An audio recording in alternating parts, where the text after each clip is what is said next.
Yvon de Beaumont, je suis le directeur des ventes et marketing pour la société Sivalp. Bon, dans les 10 petites prochaines minutes, ça va barder un peu, puisqu'effectivement, l'entreprise a une spécialité, c'est que on est transformateur de la seconde transformation du bois, basé à Thônes, en Haute-Savoie, une industrie PME industrielle de 50 salariés, et qui a la particularité et qui est atypique dans son environnement, puisqu'on s'est concentré uniquement dans le domaine du bardage bois et du parement de façade en bois. Et alors, cette spécification nous permet effectivement d'amener les moyens industriels, l'innovation et l'énergie ingénierie à répondre à des exigences esthétiques, des exigences réglementaires fortes, notamment avec l'évolution très rapide que l'on a dans le système constructif et dans le bâtiment, et notamment sur les sujets de réaction au feu. Et puis aussi une performance environnementale forte pour l'outil industriel. Notamment sur ce dernier point, la société Sivalp a fait le choix, dès sa création, il y a près de 17 ans maintenant, et ses productions, de ne pas travailler des solutions de traitement chimique qui sont usuellement utilisées dans le domaine de la transformation du bois, mais plutôt de s'orienter vers d'autres procédés, dont notamment le procédé de thermotraitement. Alors très rapidement, le thermotraitement, qu'est-ce que c'est ? C'est un procédé de pyrolyse douce du bois, c'est une montée en température du bois alliée à des réhumidifications. Et en fait, cette recette dans des fours va permettre de modifier les caractéristiques mécaniques du bois, à la fois en durabilité, à la fois en performance. Tout dépend ce que l'on veut rechercher et atteindre en termes de thermotraitement. Donc l'énergie utilisée par nos procédés, c'est notre chaudière biomasse de 4,8 MW qui va générer l'énergie pour nos process thermiques, dont le thermotraitement, jusqu'à nos procédés de finition. Et puis, c'est un procédé, comme je vous l'ai dit, qui demande des réhumidifications de bois, donc de l'eau. Et pour cela, en fait, on récupère les eaux pluviales de notre site qui vont être décantées, stockées dans des bassins de rétention. Et ça nous permet de réutiliser, de réinjecter cette eau pour éviter la consommation de 15 000 m3 d'eau courante de la ville de Thônes. Donc on a cette démarche et cette exigence environnementale sur nos produits. Alors je vous parlais de modification mécanique du thermotraitement.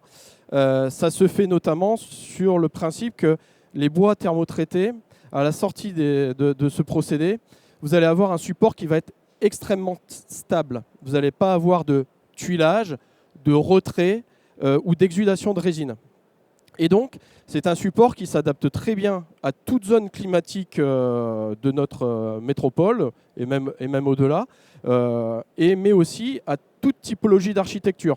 Entre façades très exposées ou façades protégées, on a vraiment un matériau qui reste très stable et inerte et qui va permettre d'évoluer correctement dans le temps sur la façade.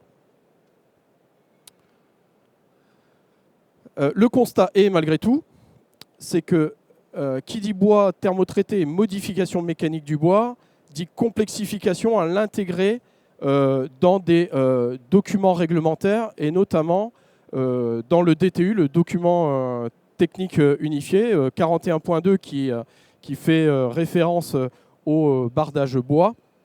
Puisqu'en fait, comme vous avez une multitude de recettes possibles sur les process thermiques et une multitude d'essences qui sont possibles à intégrer avec ces process thermiques, et bien ça redemande de redéfinir toutes les possibilités.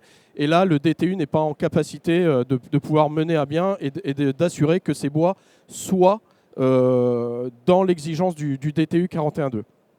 Et donc, à ce titre, nous, on a voulu avancer un peu plus sur ce domaine.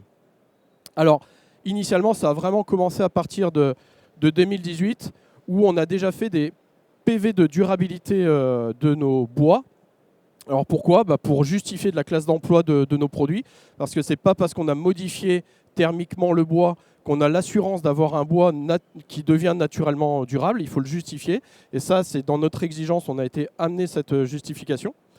Et puis, le deuxième point, c'est qu'à partir de la fin d'année 2022, on est rentré dans un cursus de certification pour, après plusieurs batteries d'essais, d'essais mécaniques, d'essais résistance, choc, durabilité également, d'atteindre la certification CTB Ecothermo.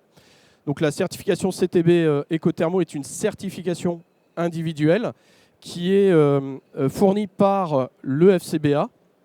Et cette certification propre à Sivalp, en fait, certifie que nos bois sont conformes au DTU 41.2. Et au-delà de cette conformité, elle va également assurer la résistance au choc Q4 de nos produits, la durabilité du matériau que je vous avais fait part, et aussi la performance du système de finition que l'on applique sur nos bois. Puisque je vous ai part vraiment aussi durabilité esthétique, c'est un de nos enjeux. Et donc, assurer une bonne durabilité esthétique avec une finition complémentaire sur des supports bois, c'est un de nos sujets majeurs sur nos produits. Donc, atteindre cette certification, c'est rassurer les maîtrises d'œuvre, les maîtrises d'ouvrage, mais aussi les poseurs de bardage sur l'assurabilité du matériau, notamment pour les poseurs. C'est de s'assurer que ce qu'ils posent, ils ne sont pas en risque en cas de défaillance de ne pas être assurés dans leur projet. Alors, la particularité de notre certification, c'est qu'elle demande une rigueur très très forte dans nos procédés. On a donc des contrôles systématiques de notre flux. Donc chaque sortie de four est contrôlée pour être sûr d'être dans le cadre de notre certification. Et on a plusieurs audits réalisés par le FCBA sur nos lignes de production pour assurer la continuité de cette certification. Et de ce fait, vous allez retrouver différentes gammes, dans les différentes gammes de nos bardages, des solutions thermo qui vont vous permettre d'avoir des réponses à la fois esthétiques et de répondre à l'évolution climatique. Parce que je vous faisais part de la stabilité dimensionnelle des bois, mais il y a aussi l'enjeu climatique et l'évolution du climat qui est de plus en plus prépondérant. En effet, on a subi 3 années de canicules consécutives, 1 an et demi de réhumidification très forte avec des pluies incessantes, et on en a encore le cadre aujourd'hui. Et effectivement, ce sont des bois qui restent complètement stables et inertes et qui vont assurer la pérennité de la façade, à la fois aussi sur le jugement esthétique par des bois qui restent complètement stables et sur lequel, avec cette protection de saturateurs, notamment ici, vous avez un exemple de notre gamme New Edge où on va avoir des saturateurs gris qui vont anticiper les effets du temps. Ou ici, un exemple sur notre gamme Vintage de saturateurs noirs, un peu alternative au bois brûlé. Ça a tous les avantages, à la fois à l'aspect économique, à la fois à l'aspect conformité, puisque à défaut du bois brûlé, nous maintenant on peut justifier d'une conformité au DTU 41.2. Et malgré tout, des couleurs très foncées qui demandent des montées en température très fortes, et un matériau qui reste complètement inerte sur la façade.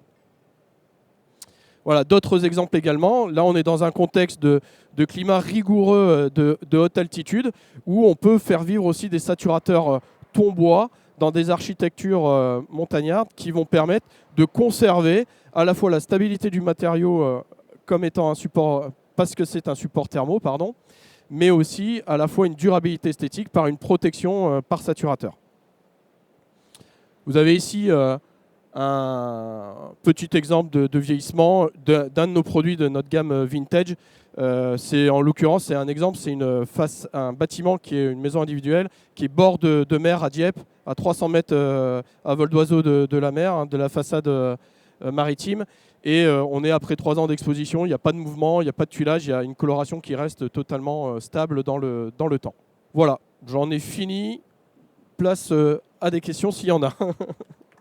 Oui, bonjour, Nicolas Delplanque de VSA. Quelle est la durée du retour sur expérience que vous avez sur vos produits? Alors, effectivement, dans le démarrage de Sivalp, en termes de production, il y a 17 ans, on avait déjà ces systèmes de thermotraitement des bois. Du coup, on a fait évoluer nos procédés de thermotraitement. Et on a été accompagné aussi par de l'ingénierie en extérieur à notre site pour faire performer notre procédé de thermotraitement.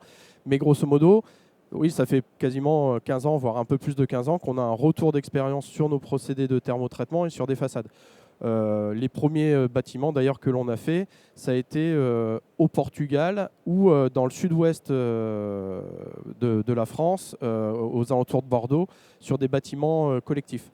Et aujourd'hui, on a des supports qui restent totalement stables, qui ont par contre nécessité d'être revitalisés, c'est-à-dire d'être renourris pour retrouver un bel éclat, mais en tout cas qui ont évolué et qui ont patiné gentiment vers un grisaillement naturel. Ouais, j'en ai une. Tu t'es orienté ta présentation sur la certification. À quel point c'est fastidieux et quel investissement ça représente pour l'entreprise en termes de temps et de ressources humaines?